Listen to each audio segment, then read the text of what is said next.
Başkanım, değerli hocalarım, saygıdeğer misafirler ve sevgili öğrenciler. Muş Ensar Vakfı bu alana yıllarını vermiş değerli Kemal Sandıkçı hocamızdan dinleyeceğiz.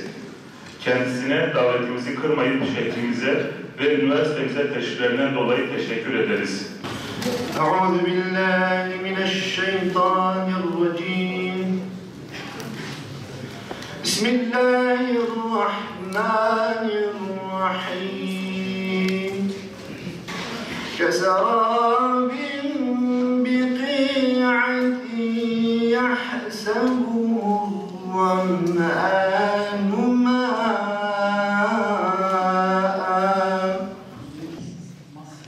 İmanın 6 şartından biri de peygambere imandır. İnanç ve iman bizi Peygamberimizin örnek ve önderliğinin kabulüne götürür.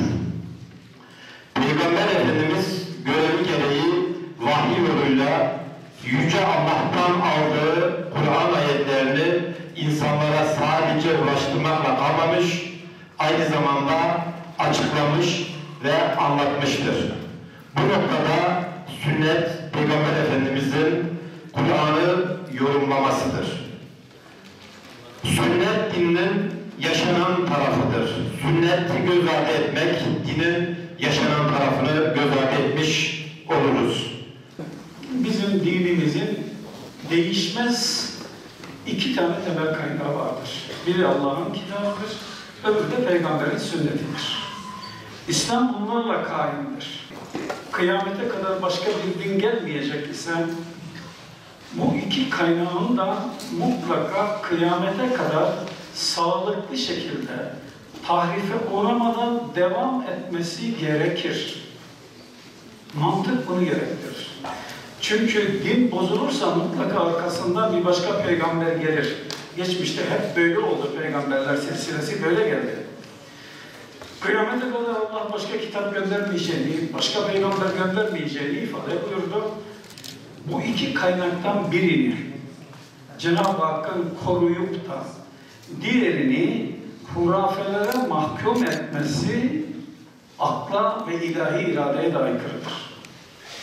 Çünkü onlar birbirinden ayrı, birbirinin alternatifi olan unsurlar değil, birbirinin mütemmimi olan şeylerdir. Biri genel hükümler koyar, öbürü nasıl yapılacağını söyler. Eğer bu nasıl yapılacağını bilmezsek İslam'ın yaşanan tarafı kalmaz asla. Kur'an-ı Kerim'de birçok ayet-i kerime var, zekat verin diye. Sünneti yok farz edin tamamen. Hiç sünneti kale almayın. Ne demektir zekat verin? Ne zekat? Zekat temizlenmek anlamına gelen bir kelimedir, teskiye. Ne anlayacaksınız bunu? Hiçbir şey anlamazsınız. Dolayısıyla bildiğimiz o zekat farizasını yerine getirmek mümkün olmayacaktır. Peygamber Aleyhisselam'ın bu konudaki talimatı bir tarafa kalacaksa, sırtımızı döneceksek, güvenilmez bulacaksak, ne iş var o zaman bu ayetin Kur'an-ı Kerim'de? Kur'an ve sünnet, İslam binasını oluşturan değerlerdir. Onlar arasında bizzat Cenab-ı Hak tarafından peygambere özel bir hareket alanı bırakılmıştır. Resul-i Ekrem'in sünneti işte o Cenab-ı Hakk'ın kendisine bıraktığı özel hareket alanı anlamında düşünülmeli, değerlendirilmelidir.